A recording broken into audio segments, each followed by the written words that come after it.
Life is sweet. Let it sweep you off your feet.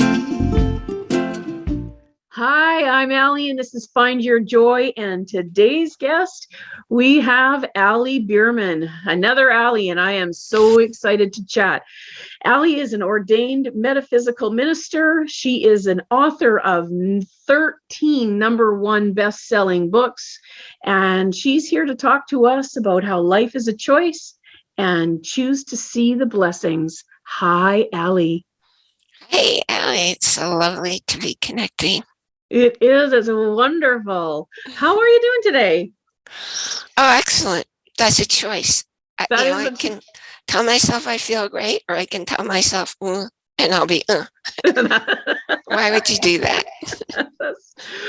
So that probably or well, I shouldn't say it probably didn't, but I'm wondering if, how did you get there? How did you get to the place where you were able to see things as a blessing?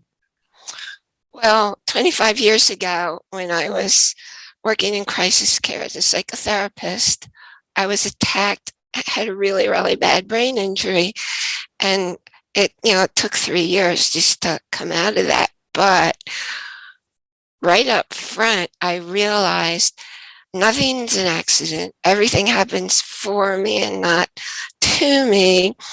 And I have a choice. Wow. And I can look and I can find the gifts. And man, I just did a whole talk yesterday on all the gifts the universe had been telling me and whispering and nudging me that I was ignoring.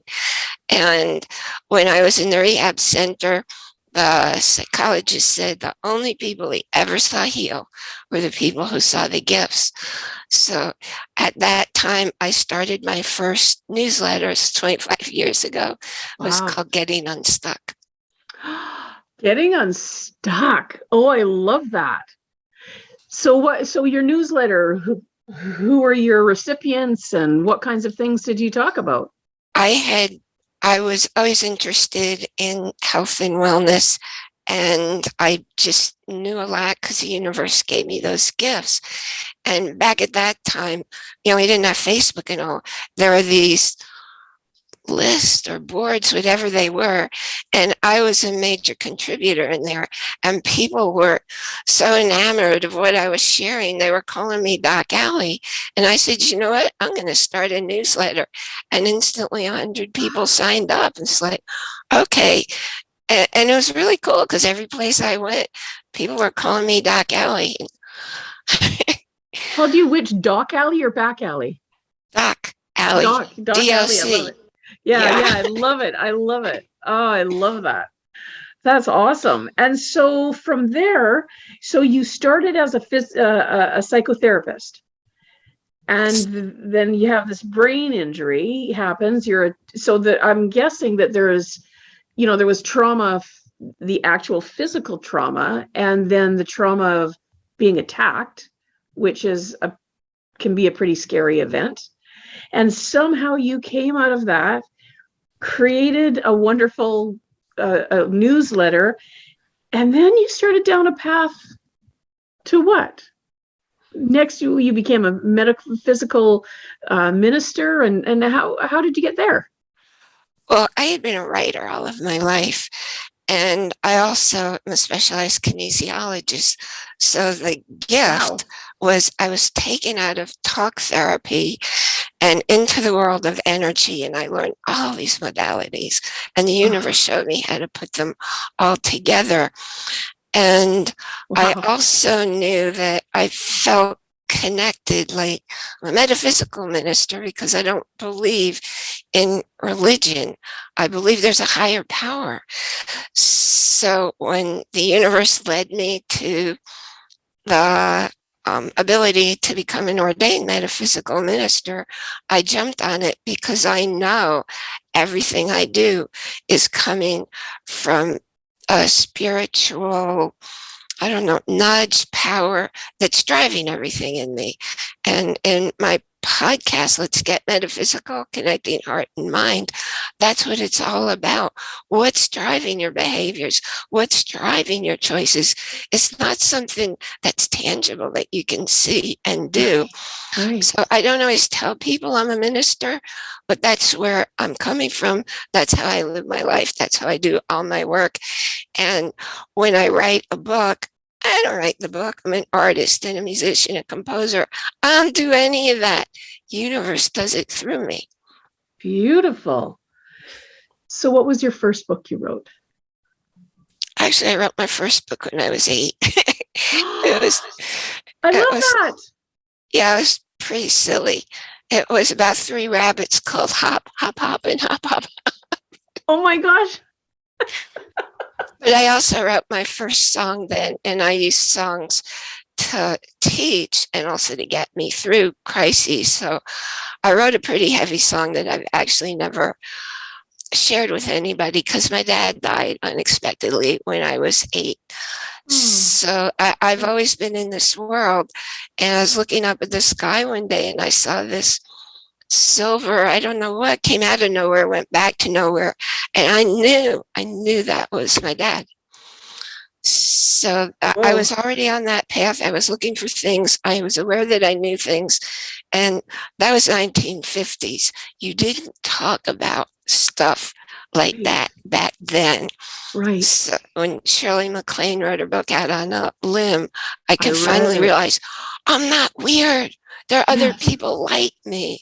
So I've always paid attention to the spiritual, the feelings, and acted on the feelings. Yes.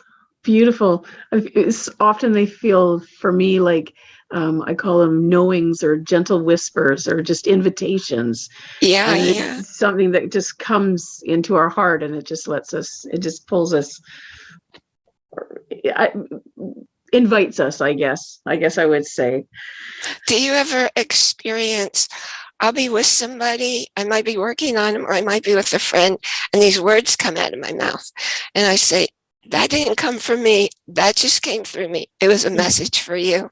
Yeah. Is that, yeah, you have that too? Yeah, it's a beautiful thing. I actually, in my book, I talk about it a lot because it's been part of my path as well, right? I didn't always know what it was called. I've tried to name it several times, right? I mean, I might have called it the prophetic, or I might have called it psychic or intuitive. When I was a little girl, I didn't really call it anything. It just was. And I just listened to it and I felt safe with it. As I got older and tried to name it, that became a little bit awkward for me because I quite often then went to, what does someone else name it? And that's what I guess I'm going to name it. For me, that became a bit of a stumbling block. But yes, I've had some beautiful experiences like that. Can you tell me about any of that you've had that you feel comfortable sharing? Something that might come to mind that was impacted you in some way? Oh, or maybe another person. There's probably many. If you could keep it down to the first 100. I worked for a couple of years with a young man who had a lot of problems in his life. And he actually had a stroke and went brain dead because of where the stroke was. He was just 31. Oh, man. And his mom was a good friend of mine. And you can imagine she's having a hard time handling it. And I was in my room and suddenly I felt this beautiful energy come. And I said, is that you, Michael? And the energy confirmed, yes, that's who it was. Wow. And he was coming to me like for love, to give him the boost to be able to go and do what he needed to do. And he then went to his mom, who really needed to contact him. Wow. That's beautiful. Yeah, felt amazing. Yeah. Yeah. I recently had an interesting experience that, it came very close to, I was actually in the bathtub and I had this strong urge that my daughter was going to die. And so I actually got myself out of the tub, went to her, woke her up. She had shortness of breath and blue lips. I won't, take up this whole time with that story, but the first place that I phoned, the doctor said his last name, and then he said, is it okay if I just say Bruce, because his name was going to be hard to pronounce? And he said, my first name's Bruce. I said, sure, great, because then the next place, my daughter ended up, she had 2 large blood clots in her lung, and she was literally about an hour away from being dead. And I'm very grateful to love, to God, to all the things that made it possible.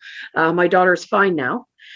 What's interesting was I was actually taken out of a bath I was trying to ignore that at first, taken out of that bath, went to see my daughter. The first doctor said his name was Bruce. My brother who passed, his name Bruce. And I immediately knew that he had somehow made me, he got me up.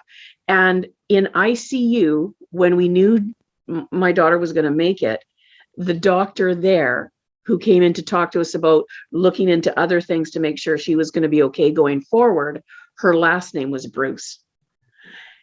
And I told her straight out, and here's these scientists, and I'm telling them, well, I was in a bathtub, and then I did this, and then the first doctor, and then now you, and that wonderful, she said to me, she said, well, 1 you might think was coincidence.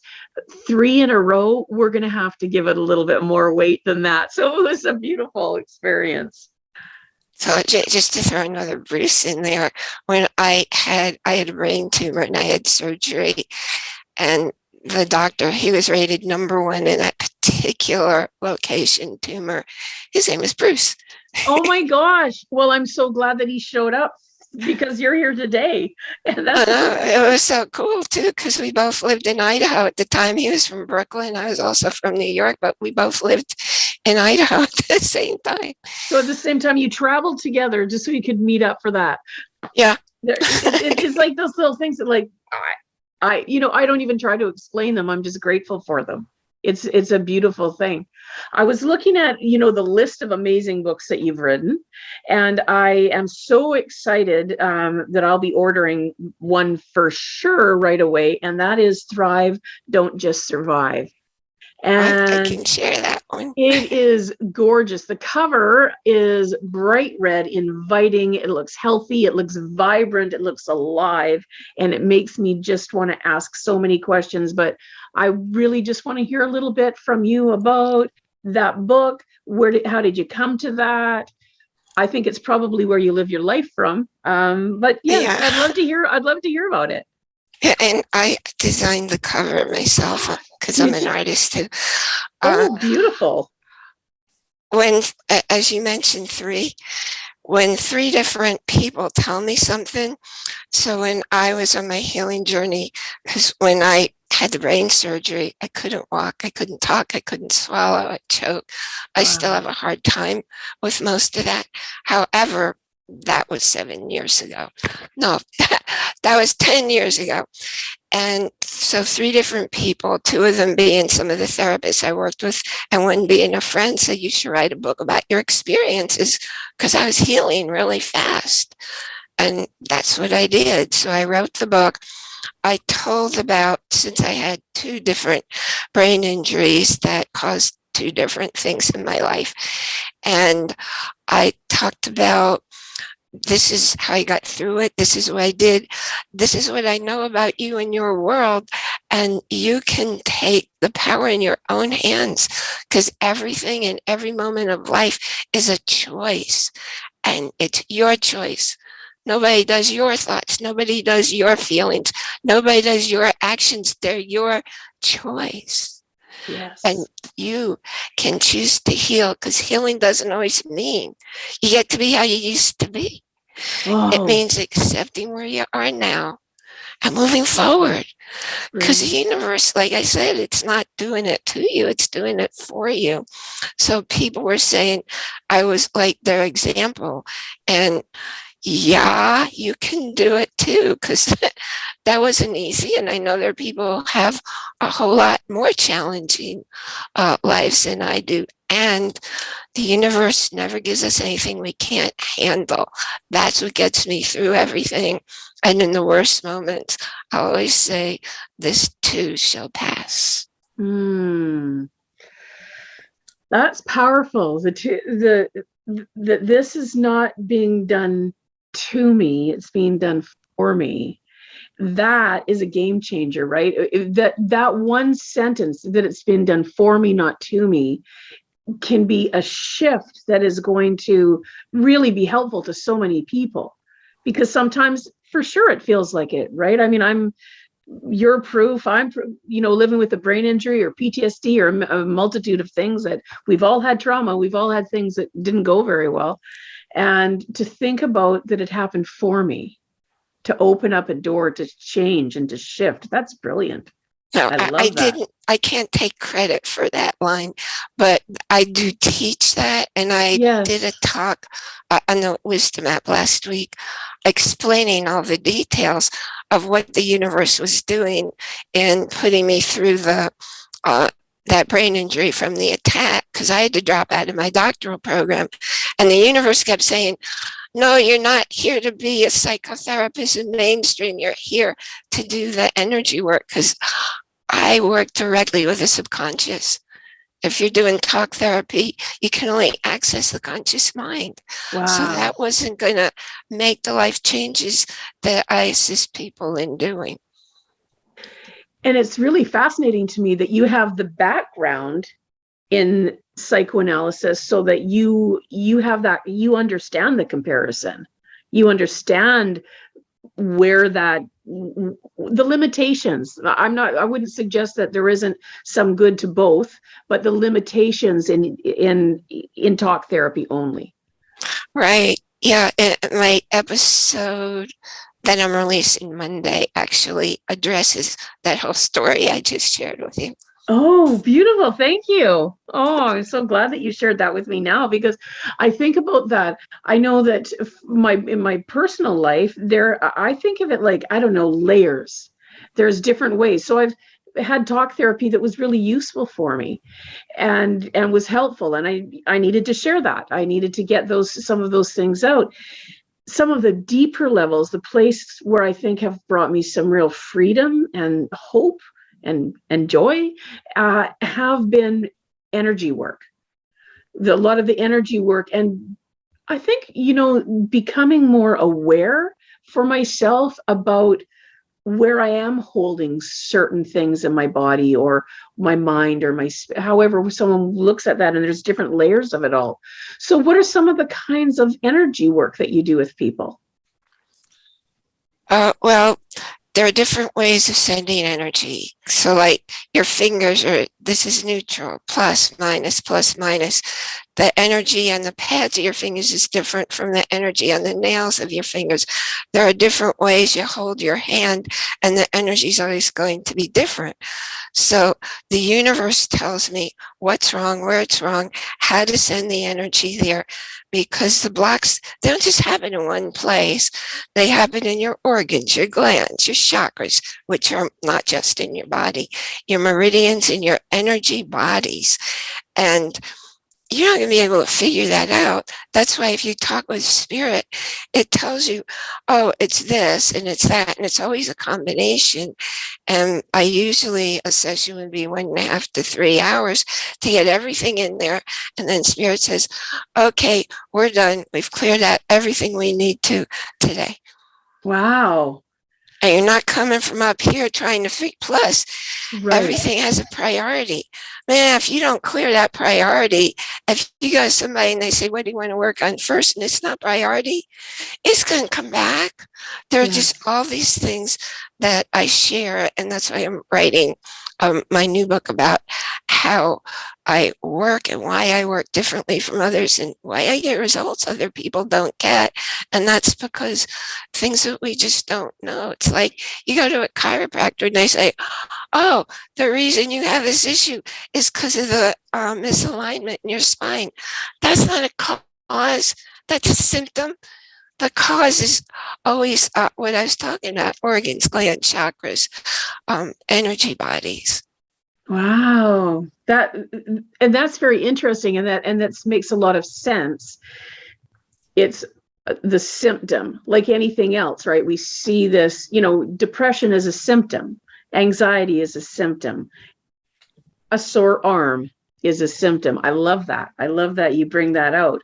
And listening to whatever spirit, God, universe, whatever a person connects to, whatever is their way to get to that, it's a beautiful thing, because you're not confined to your own ideas, guessing, wondering Yeah. what's going on. You're a conduit. Yeah, and it's when my mom was in hospice and she was in a coma most of the time, and she wouldn't leave and she wouldn't leave and she wouldn't leave. And the work I do, you can surrogate. So my daughter was there and she had done the surrogate work for my mom previously. So we used her as a surrogate and clear out. My mom had stuff in her light bodies, like way out there, and in her chakras. We cleared all of it out and she was able to leave the next day. That's how important that stuff is. Wow. You don't want to carry it from lifetime to lifetime. Right. That's amazing to me. That's and just the whole way that you've gone, just the different shifts that you've done, and the way that you've had these different traumas and different careers, and somehow you've taken, it seems like you've just really found a way to blend them all together, like they're one great big beautiful bow now that shines and just exudes light and love and healing and joy and peace. It's really beautiful. I love. Well, it's like you had mentioned about awareness. So I get more, I'm 70, so I have a lot of experience, and I can look back and see, oh, that's what the universe was showing me. That was the direction for me to take, so I could learn this, and I could switch from being that way to this way. And that's where I am now, to be able to support people where they are in a way with a whole lot more clarity. Wow. You know, I'm sure you hear this a lot. I mean, it surprised me that you said you're 70. I that surprised me. But what does 70 look like anyway? So I try to remember that, right? I'm 62. So I try to remember, I don't know, what does anything look like? Yeah. But I guess I want to say thank you, because aside from being willing and so generous with your time to come on the show, but thank you, because you're a person who has taken trauma and tragedy and pain and all of these things, and you didn't just not give up for you, because you've chosen to give that away. So thank you that when you had your first attack and your brain injury, you didn't stop. And thank you that when you had a tumor in your brain, you didn't stop. And I don't mean didn't stop as in chose to not die from here. I mean, all of those things. I know from personal experience, a brain injury it suggests to us every day that we should curl in a ball and just not do much. There's a place that it becomes very difficult when it's hard to walk or talk.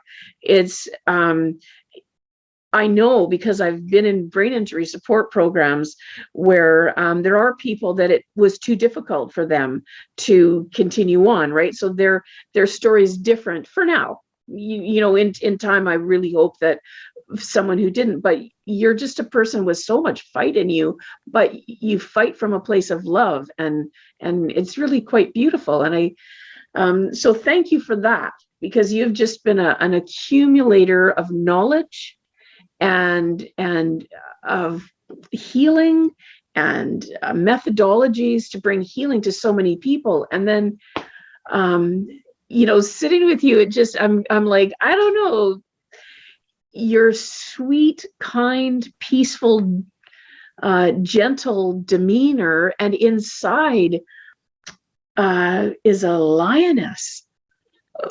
That's what, you know, I have this thing that I do with people, right? When I look at you, I see. So when I look at you, I see a lioness, a giant, a leader, a person. I see you with like a machete going through jungles, things that would, you're the first through, and even though you have blood dripping down you because vines have tangled around you, you have a machete and you're cutting through and you're making sure that other people have a pathway. And that's what I see when I look at you, a powerhouse, and it's wrapped into this beautiful, gentle, kind, inviting, gracious package. So love is all there is that matters in the world. Love is what changes the world. yes. And people who think Amen the to monk that. who's meditating on the mountaintop, sending the love for the world is a waste of time. No, they're the ones making the change. Yeah. And we do our part too. Yeah. That's amazing. Wow. Thank you so much. I'm looking, I'm realizing, oh my goodness. But wait, there's more. I need to know more. Thank you. Thank you so much for being so generous with your time. And I'm just really grateful that you came to be on my show today. I'm grateful that I met you. And Me too. yeah. And so, oh yes, there's a show going on. I better make sure that people know how to get a hold of you. So, Yes. Ali Bierman, will you please let people know, because I know they're going to really want to get a hold of you. Please let them know how they'll do that. If they go to my podcast site, it's Let's Get Metaphysical Show.com, and you'll find a way to contact me. You can find all the episodes to my show, both video and audio, and that's a good way to get a total picture. Beautiful. Well, thank you so much. So everyone, you heard it. Let's Get Metaphysical. I love that name. And go and find out more about all that Ali has to offer. She's an amazing gift and a treasure to us all. Ali Bierman, thank you so much for being with us today. And everyone, find your joy. Thank you. Thank you. Thank you. Thanks so much for joining me today. If you found a piece of your joy in this episode, I would love to hear about what came up for you so that we can continue to grow the impact of this show. Thanks again. See you soon. And remember, find your joy.